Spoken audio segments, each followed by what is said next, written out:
នេះមានរបៀបយើងគូសរង្វង់យើងចង់បានរង្វង់អញ្ចឹងដូចជាយើងបានចង់បានយើងថា logo មូលយើងចង់បាន logo មូលនេះយើងគូស D logo មូលអញ្ចឹងដើម្បីយើងចង់បាន logo មូលយើងចូលទៅគូសមកចូលកន្លែងស្មើដៃចូលទៅកន្លែងនេះមកកំណត់ភ្នែវាប្រមាណតាមភ្នែដែលយើងឆ្លាញ់តែខ្ញុំដាក់3ចុចទៅឧទាហរណ៍ enter វាមកកន្លែងនេះមានភ្នែដាច់យើងអូសទៅរកគោលដៅរបស់យើងណាអូសទៅរកគោលដៅរបស់យើងយើងចង់ដាក់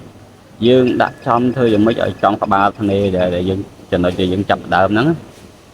ឧទាហរណ៍ថាខ្ញុំដាក់តំណឹង enter ខ្ញុំដាក់ PHP តមកយើងចូលយករង្វង់យើងចូលខាងកន្លែងនេះមកកំណត់យករង្វង់មូលតមកយើង enter វាហើយបន្ទាប់មកដើម្បីយើងចង់បានរង្វង់យើងវាស់ថាទំហំរង្វង់យើងប៉ុណ្ណាlogo មូលយើងប៉ុណ្ណាយើងទាញយកប៉ុណ្ណឹងមកពីក្បាលពីចុងម្ខាងមកចុងម្ខាងយើងទាញវាមកចុងឧទាហរណ៍ថាវាទំហំប្រមាណ30 mm ឬក៏3 cm អញ្ចឹងណាអញ្ចឹងយើងយក30 mm ស្រួលឧទាហរណ៍30 mm អញ្ចឹងយើង enter មួយមកបន្ទាប់មកវាត្រូវចែកជា2អញ្ចឹងយើងរត់ទៅចូលធ្នេកដាលវិញយើងរត់ទៅកដាលវិញយើងចែកជា2វាស្មើនឹង15 30ចែកជា2ស្មើ15គឺអាហ្នឹងយើងត្រូវចែកជា2ចែកជា2ស្មើ15យើងអត់តន់សេវទេយើងអូសទៅជាហៀងខាងណាដែលយើងចង់ស្រឡាញ់បើថាយើងអូសជាហៀងមកជាខាងស្ដាំមកអញ្ចឹងយើងចង់ដេកមកខាងហ្នឹងអូសវាមក15មក15ដែរមក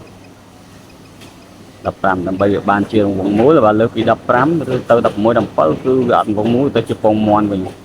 តោះមកយើង enter វាមកហើយ enter ទៀតទៅគឺវាចេញជារង្វង់មូលអញ្ចឹងអញ្ចឹងអានេះនៅពេលដែលវាដេកគឺវាចេញធ្នេអញ្ចឹងគឺវាមកដល់ធ្នេហ្នឹងគឺវាមកដល់ចាប់ត្រឹមធ្នេក្បាលធ្នេហ្នឹងហើយបន្ទាប់មកយើង save មកយើងចូលទៅ save វាណុយ enter បន្ទាប់មកយើង save វាមកចុច save វាធម្មតាអញ្ចឹងមកចុច save អញ្ចឹងទៅយកគ្នាអញ្ចឹងមក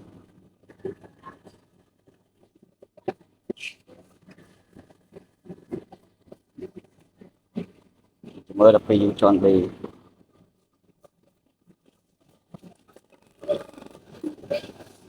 វាទៅវាចេញចេញបងប៉ុន្តែវាត្រូវដេកពីនេះមកធម្មតាគឺអាធ្នេហ្នឹងវាចេះ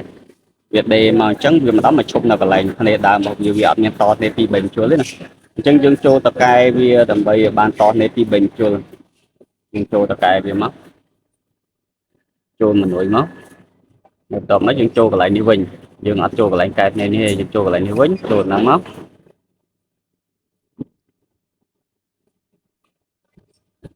រួចបន្ទាប់មកយើងជ្រើសរើសយកនេះកន្លែងនេះកន្លែង4ជ្រុងហ្នឹងកន្លែង4ជ្រុងហើយមានកាញ់តិចហ្នឹងហើយយើង enter វាមក enter វាមកបន្ទាប់មកយើងអូសទៅរកធ្នេបើយើងអូសធ្នេចូលចេញ PHP ចឹងមកនេះបន្ទាប់មកយើង enter វាមកវាឲ្យជំរើសយើងជ្រើសរើសយើងកុំយកសញ្ញានេះកុំយកសញ្ញាសក់ខ្វែងនេះយកនេះហើយយើងយកអានេះធម្មតាយើងយកចំណុចលេខ1ហ្នឹងហើយមិនយកចំណុចលេខ2តមកកន្លែងនេះយើងត្រូវយើងចង់បានមួយធ្នេចង់បាន3ធ្នេត3មួយជុលអញ្ចឹងយើងដាក់3មក3មួយជុលចឹងមក3ជុលឬ4មួយជុលចឹងមកហើយបន្ទាប់មកយើង enter មកតមកចុចស៊ូមចូលកណ្ដាលចឹងមកហើយបន្ទាប់មកចុច top យើង save លើ override តែប៉ុណ្ណឹងមកគឺចប់នេះឃើញទេ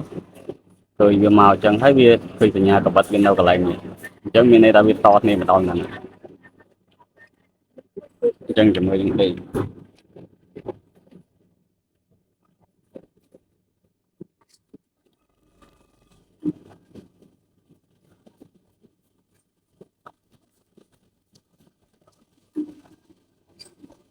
ពេញទៅអញ្ចឹងរបៀប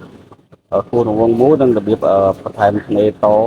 គឺរបៀបនេះខ្ញុំតែងតែធ្វើវាហ្នឹងឯង